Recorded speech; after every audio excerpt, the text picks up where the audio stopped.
Buenos días, radioleros, segundo programa de la temporada y en esta ocasión tenemos un autor muy especial, Aldo Ares. Buenos días, Aldo. Hola, buenos días, Eva, ¿cómo estás? Un gusto de charlar y estar contigo y con todos los oyentes. El placer siempre nuestro. ¿Desde dónde tenemos el gusto de estarte viendo y escuchando? ¿Dónde estás? Pues yo vivo en Madrid, en la Sierra madrileña, concretamente en Collado Villalba, para los que conocen la sierra. Yo soy Y desde aquí madrileña, te aunque vivo en saludo. Canarias. He de Ujú. decir que un placer y un gustazo para toda la gente que nos está escuchando y viendo en este momento. Tenía ganas de tenerte aquí en el programa porque ya hace tiempo que nos venimos hablando y conociendo y, bueno, pues las circunstancias mías, sobre todo de mudanzas, de este tipo de cosas, venirme a las islas y tal, han impedido un poco que te hubiésemos podido tener antes en el programa, pero nunca es tarde, Ningún siempre eres problema. bienvenido y el placer siempre es todo nuestro. Bienvenido, Aldo. Gracias, muchas gracias. Gracias por tenerme en cuenta. ¿Cómo llega un argentino a Collado Villalba? Pues un argentino llega a Collado Villalba, pues porque se vino hace un montón de tiempo, desde Argentina para acá, en busca de nuevos horizontes. Yo allí empecé en todo esto de la escritura a los 17 años, cuando me concedieron el primer premio literario, estando en la secundaria todavía, en el quinto de bachiller, que allí en ese caso mío era perito mercantil, y luego entré en el banco para poder estudiar periodismo, digamos que era una especie de beca lo del banco, y eso me sirvió para irme organizando, ¿no? Y de pronto a los 25 años dije, esto de Argentina me queda como muy pequeñito y me quiero largar para Europa y hacer nuevos horizontes y por eso estoy aquí. La verdad que me ha ido muy bien en la vida, con excepción de que, bueno, quería haberme dedicado siempre a escribir. Vine como corresponsal de una revista para la cual escribía yo en Argentina. A la parte, estamos hablando del año 77, cuando aquí empezaba la democracia, ¿no? La transición. Hice todos los reportajes a todos los encumbrados de la época y después había que seguir viviendo y aquí el periodismo en aquel momento estaba en pañales, las leyes estaban en pañales, todavía no había constitución, la constitución fue al año siguiente, en 1978, así que me tuve que buscar la vida en otros campos, en este caso fue, digamos, un poco el marketing y todo esto, bueno, y ahí arranqué una vida empresarial que me fue llevando por otros lados, porque también tuve hijos en el trayecto que no lo quería hacer porque sabía que era un inconveniente para poder escribir. Y bueno, la vida me llevó por esos horizontes comerciales hasta que de pronto, hace 4 o 5 años, dije, largo todos los bártulos que me rodean, económicos y por haber, tengo para un plato de comida, entonces me dedico pura y exclusivamente a escribir. O sea, escribir en ese caso novelas, porque yo siempre he estado escribiendo para periódicos argentinos de forma habitual, sin ningún tipo de problema. Escribía para 3 periódicos diferentes, a la par que hacía mis actividades aquí en España, ¿no? Y ya cuando vino el COVID dije, bueno, esto no puede ser, yo he venido a este mundo para escribir. Entonces, ¿qué estás haciendo, Aldo? Que te has desviado y no te corriges. Y entonces así, digamos, me puse pura y exclusivamente a escribir y arranqué con El nieto del misionero, la primera novela, digamos, que está Aquí lo ambientada en tenemos, ¿eh? Florencia. Exacto, El nieto del misionero. Aquí también lo Eso tenemos. es. Es una obra, como tú sabes, porque tú la has leído, Sí. muy profunda, porque está enfocada en la época del Renacimiento, que para mí es la cuna de la humanidad, por lo menos para Occidente, ¿no? Y entonces tuve la ocasión de estar varias veces en Florencia, ahí nació mi amor por toda la obra de arte de Miguel Ángel, de Leonardo da Vinci, por los Medici, es decir, todos los grandísimos personajes del Renacimiento que digamos que nos quitaron la Edad Media y nos colocaron en el nuevo mundo que conocemos hoy, ¿no? Entonces hice un recorrido por todo eso, en esos viajes conocí a una chica que se llama Elisa en la novela, que era una estudiante de arte, y entonces me fue llevando por todos los sitios de Florencia típicos de aquel Renacimiento. Y yo lo que hice fue irlo engarzando, mezclándolo de tal manera de que fuéramos saliendo del Renacimiento y nos colocáramos en el siglo XXI. Y ese es un poco el quid de la cuestión de la obra, ¿no? El nieto del misionero viene a ser un argentino que sale de La Pampa. Su abuelo había sido deportado por los papas, digamos, de Italia, y allí, digamos, el nieto no conocía bien la historia de su abuelo, entonces se desplazó a Florencia para indagar. Y allí es donde descubre que, digamos, su abuelo viene a ser hermano de Miguel Ángel Buonarroti, ¿no? De esa forma se introduce en toda esta materia, digamos, cultural, y bueno, ahí nace después una historia de amor con Elisa, la camarera, y desemboca al final de la obra en un capítulo ya sublime, que es donde el nieto conoce a Miguel Ángel, ¿no? Y bueno, es una cosa fabulosa, que bueno, salió así por el arte de la literatura, y realmente es una novela que ha tenido mucho éxito, tanto aquí en Europa, en especial en España, se vende en todas partes del mundo a través de la distribuidora, y en Argentina también ha tenido mucho eco porque hay bastante gente que me conoce allí por mi trayectoria, digamos. Así que lo dejo ¿Te has ahora considerado un abducido de Florencia? Porque los que conocemos la ciudad somos amantes bueno, pues de la época renacentista, ¿no? Italiana, en esa ciudad que lo reúne todo, en esas callejuelas, miras hacia arriba, no sabes si mirar hacia arriba, si mirar hacia un lado, todo tiene su belleza, todo tiene su historia, todo tiene una importancia vital que marca la historia, bueno, nuestra historia actual, porque efectivamente toda la parte cultural nace allí. Y se ve muy bien, está muy marcada la figura de esta estudiante de Historia del Arte, historiadora, guía turístico. Recorres todas las calles perfectamente. El centro queda, bueno, es que hasta puedes ver, ¿no? La cafetería donde trabaja el restaurante El Bóboli, ¿no? Lo ves, lo puedes visualizar. Tienes una descriptiva buenísima, fotográfica. Creo que tu labor y tu profesión periodística pues te ha ayudado mucho. Tu amor por el arte, la arquitectura, ¿no? La pintura, la escultura, todo también queda muy patente. ¿Te has sentido en esos viajes a Florencia atrapado para poderla escribir? Más que atrapado, porque toda la historia nació en 1977, cuando yo llegué por primera vez a España, que antes de llegar a España pasé por Italia. Vine en barco por una cuestión personal que me encantaba, y entonces el barco, después de dejar mis maletas en Valencia, fuimos recorriendo toda Italia, y cuando pasamos por Florencia bajamos en Livorno, y la idea era ir a conocer, como siempre, o sea, la belleza de Venecia, ¿no?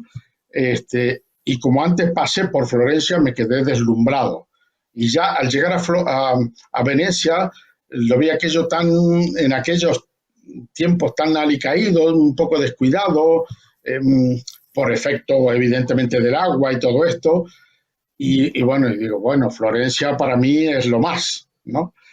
Y entonces ya ahí digamos que quedó el gusanillo, y ya fui, digamos, memorizando y tomando nota para hacer esta novela. Fíjate, después de 40 años tenerlo en la cabeza. ¿Qué sentiste la primera vez que pones un pie en la Galería de la Academia?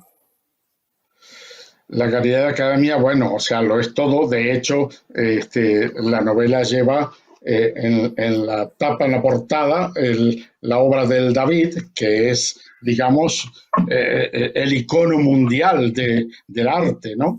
Y en este caso Miguel Ángel, que después pintó, por supuesto, el Vaticano y todo esto, el techo, todo, es una cosa de loco lo que ha hecho este señor, y realmente, es decir, casi no hay palabras para describirlo, a pesar de que, bueno, yo lo intenté en la novela y creo que según las opiniones de los lectores y todo esto ha quedado reflejada a tal punto que allí han viajado mucha gente que no conocía en Florencia por culpa de leer el libro.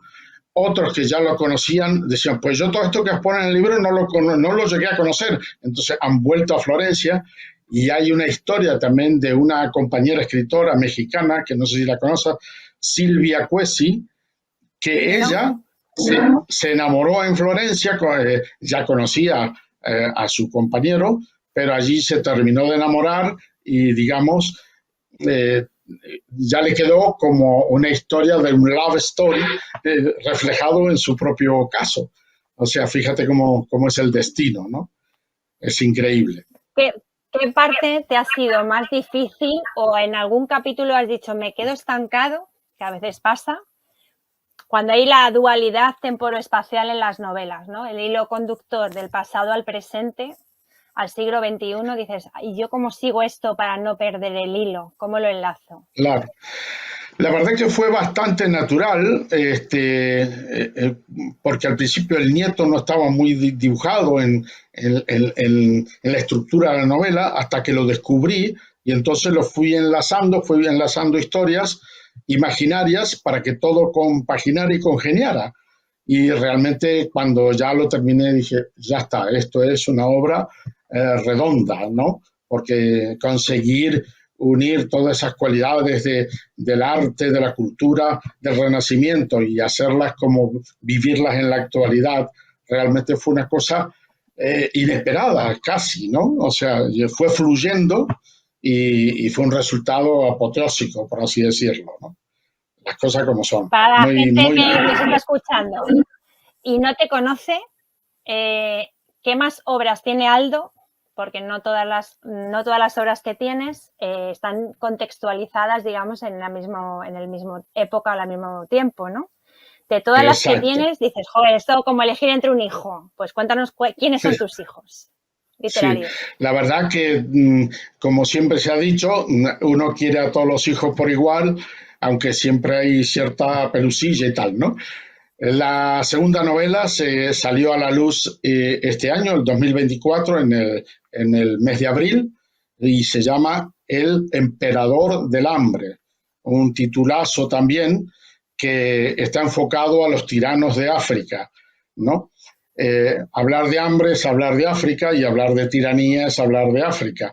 Y bueno, está enfocado en un país que se llama Guinea-Bissau, en la cual describo el colonialismo portugués, cómo estaba enfocado en ese país y en otros países de la zona, y lo hago coincidir también en el año 2005, que es cuando muere el dictador, que ya después de haber sido elegido como primer presidente del país, resulta que él continúa como se va haciendo dictadorcillo poco a poco y tal, y se va quedando en el cargo hasta que finalmente viene un profesor universitario increíble, un señor muy chiquitito, muy poca cosa físicamente, pero con una, digamos, solidez personal impresionante, a quien tuve la suerte de conocer, ya que yo fui designado, esa fue la primera, digamos, la primera democracia que hubo en el país en el 2000, más o menos nos situamos,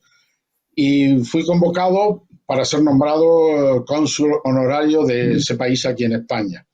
Y entonces eso motivó esa novela, que también la tenía en la cabeza, no lo quería hacer por aquello de que, bueno, ¿para qué? Y tal, hasta que hablando con muchos compañeros escritores, siempre, si tú tienes una cantidad de historias en África, que aquello casi nadie lo conoce, ¿no?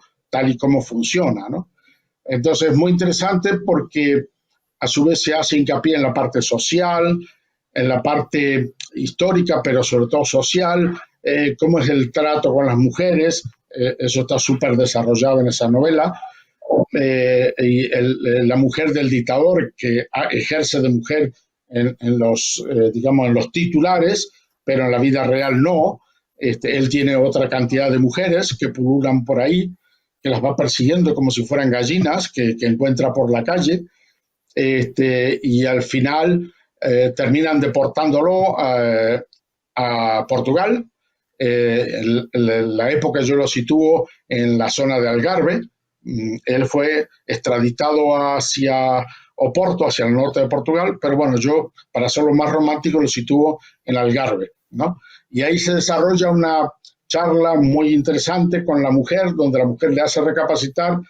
Él prácticamente quiere recapacitar, pero no lo consigue, porque los hombres de por allá son de esa forma, es decir, son duros y no quieren cambiar de parecer, ¿no? Pero es una bonita historia porque sociológicamente se trata de sacar toda la parte del ser humano, en este caso de la mujer, porque en África, por desgracia, en general la mujer siempre, sobre todo en el siglo pasado, ha sido bastante anónima a nivel mundial, y en África lo es todavía con mayúsculas, ¿no? Así que, bueno, tampoco quiero contar demasiado para que la gente lea la novela. Esta novela, como ya te digo, está funcionando muy bien. Ahora voy la semana que viene, dentro de 10 días, a Sevilla, a presentarla en la Casa del Libro de Sevilla. El día siguiente, el sábado, eso es el viernes 27, el sábado tengo una charla con mujeres de toda la zona y tal, que quieren saber cómo actúan las mujeres ahí en África. Y bueno, sigo todo el camino de esta nueva novela para que, digamos, se haga conocida y tal. Y ya está en el horno la tercera novela, que también es sobre otra tiranía de otro país de África que se llama Liberia, ¿no? Y que está en el horno. ¿Cómo? Que te lo iba a preguntar. Que se cuece en la, ¿no? Exacto. Así que la idea es, las tres novelas están enfocadas hacia tiranías. La primera, del nieto del misionero, es la tiranía de la iglesia de aquella época, donde también hay relato en la novela, un poco el pasado de la iglesia, cómo funcionaban los papas y toda una serie de cosas que algunos la saben, pero la mayoría no, cómo funcionaba en especial la institución, los papas, de algo que siempre se ha sabido, es un tema tabú, pero no se habla. Y en esta novela sí se habla de esto, ¿no? Y en lo de África, sobre todo con las injusticias que hay, las desigualdades, la pobreza, es una evidencia, por eso me baso ahí en las tiranías. Y también en este mes de septiembre saldrá un ensayo mío en un libro, un ensayo sobre Borges, Jorge Luis Borges, el escritor argentino, nominado 20 veces para Premio Nobel, pero por razones políticas no lo nombraron.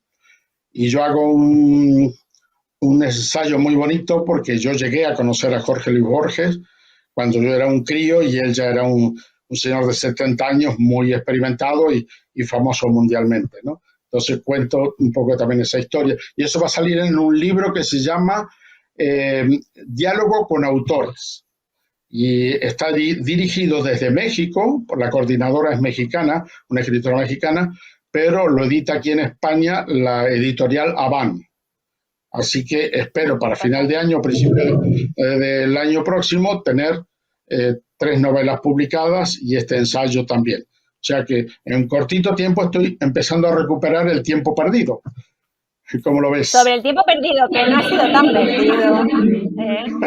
Ha sido un tiempo dedicándote a otras muchísimas cosas, incluso a vivir en tu casa y con tu familia, ¿no? A ratos. Sí. Te iba a preguntar, de todos los Aldos que has tenido que ir dejando por el camino para centrarte y decir, soy el Aldo escritor, a esos Aldos que dejaste atrás, ¿a cuál de ellos echas más de menos? No echo de menos a ninguno. Lo único que le agradezco el haberme colocado hasta aquí, digamos, con un plato de comida. Es decir, gracias a los Aldos que tuve que ir topando por el camino, he sido varios Aldos, y gracias a esos Aldos hoy tengo, digamos, un plato de comida en la mesa y me permite dedicar las 24 horas a la literatura. Ese es un poco exacto. Es decir, el Aldo Ares verdadero es el actual, el escritor de novelas. He tenido programas de radio, de televisión, pero lo mío es escribir. O Es sea que algo a que, ti, llegado un momento hipotético, ¿no? Más adelante dices, yo quiero que me recuerden como el Aldo feliz, que es el Aldo escritor.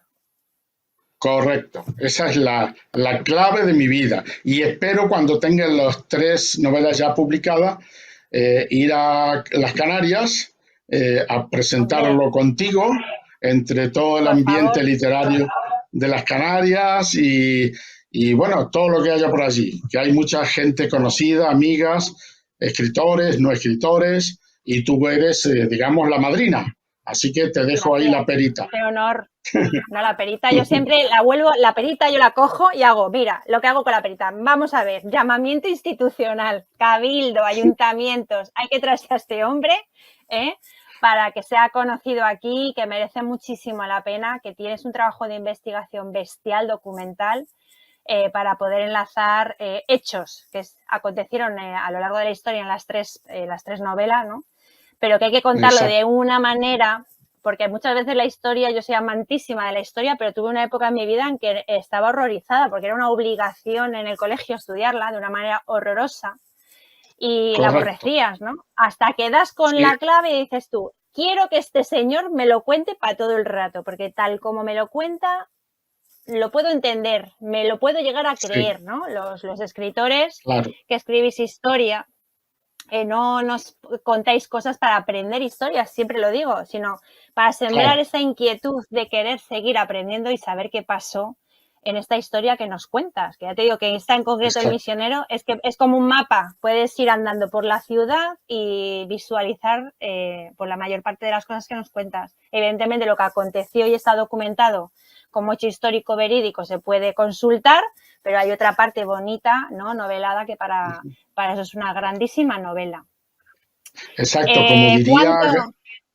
sí, Sí, perdón, dime, dime. como diría Gabriel García Márquez, el asunto no es lo que cuentas, sino cómo lo cuentas, ¿no? Y ahí Totalmente está la cierto. gracia. Sí. Es decir, cada escritor tiene que tener un aura, un halo, un don especial para contar la historia de formas, digamos, atractivas y golosas, como puede ser un gran helado italiano. Qué rico. Además en Florencia los hay espectaculares.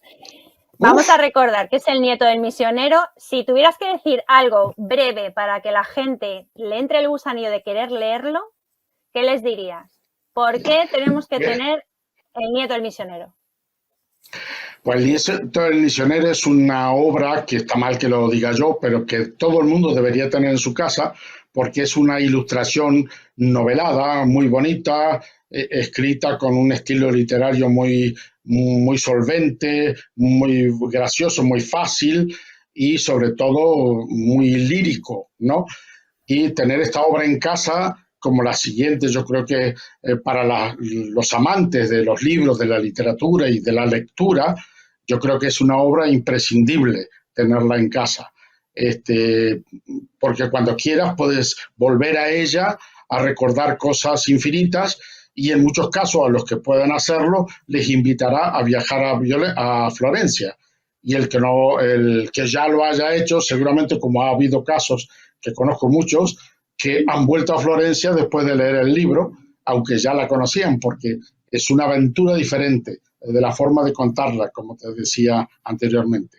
Y lo mismo pasa con El Emperador del Hambre, los que quieran conocer África, digamos, de una forma concienzuda, su parte social, su parte histórica, pero sobre todo las vivencias porque hay mucha gente que desconoce por completo lo que es África y ciertos países nos dan la ocasión de poder contar historias que son muy asequibles, ¿no? Y nos permiten dominar un poco cómo funciona África, ¿no? En este caso de El Emperador del Hambre, está configurado en Guinea-Bissau, pero también Cabo Verde, que es una isla muy bonita, que está debajo de las Canarias, y hay un paralelismo porque las dos independencias se gestaron en la misma época, alrededor de 1974-75, y ahí se vislumbra entre africanos como también hay muchas diferencias entre negros,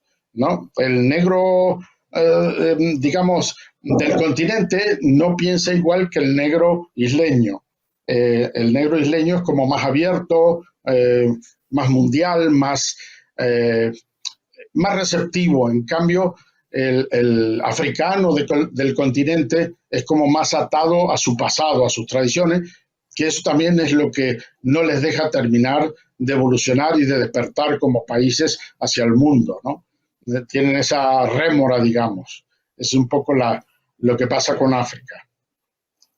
Nosotros Canarias he de decirte que aunque yo no soy nacida en Canarias por el acento tan marcado canario que tengo, que siempre lo digo, nací en Madrid y soy hija adoptiva totalmente ya de Fuerteventura en este caso. Somos islas de mucho mestizaje y he de decirte que aquí en Fuerteventura tenemos muchísimo caboverdiano viviendo aquí y caboverdiana. Wow. Y ahí ha habido... Sí. Fíjate. Igual, pues como... Sí, curiosamente es así, ¿no? Si le tuvieras que poner una música a tu libro, al misionero, al nieto del misionero, ¿qué música le pondrías? ¿O eres de los que escucha música cuando escribes? Esto ya es cotilleo, pero que a mí me gusta sacar el salseo un poquito aquí también. Sí. Bueno, en el nieto del misionero yo pondría música clásica, evidentemente. Cualquier música clásica, digamos, le vale para el nieto del misionero.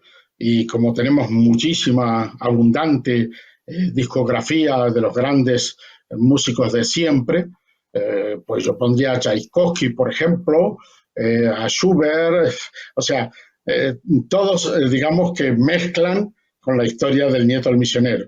Y en el caso de África pondría la música de Cabo Verde, porque también adelanto, mi mujer es de Cabo Verde, es caboverdiana, es una mulatita de allí de Cabo Verde.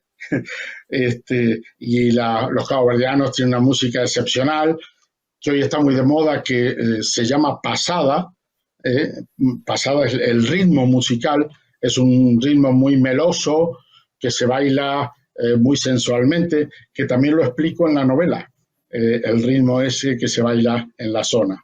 Así que, pues nada, a conocer África, a conocer Florencia y a seguir para adelante, que yo estoy para eso, para escribir hasta que Dios me llame. Bueno, una vez más, las letras, el mundo de la literatura une a personas, ¿no? En este caso, pues por fin nos hemos puesto cara a movimiento después de un montón de conversaciones y de mensajes de ida y vuelta y de los libros y todas estas cosas. He de darte las gracias por habernos dedicado tu tiempo. Para mí ha sido un placer completamente. Me gustaría poder volver a tenerte aquí pronto cuando salga esta nueva novela. Y quedas totalmente invitado para venir a la isla con tu esposa cuando tú quieras, por supuesto que sí.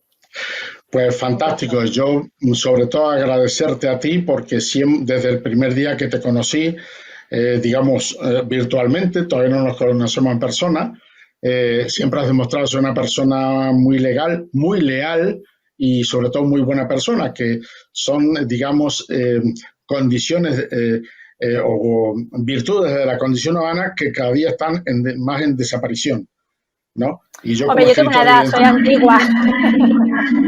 Bueno, todos tenemos edad y afortunados porque lo podemos contar y sobre todo la sabiduría que nos da la edad, eso es fabuloso.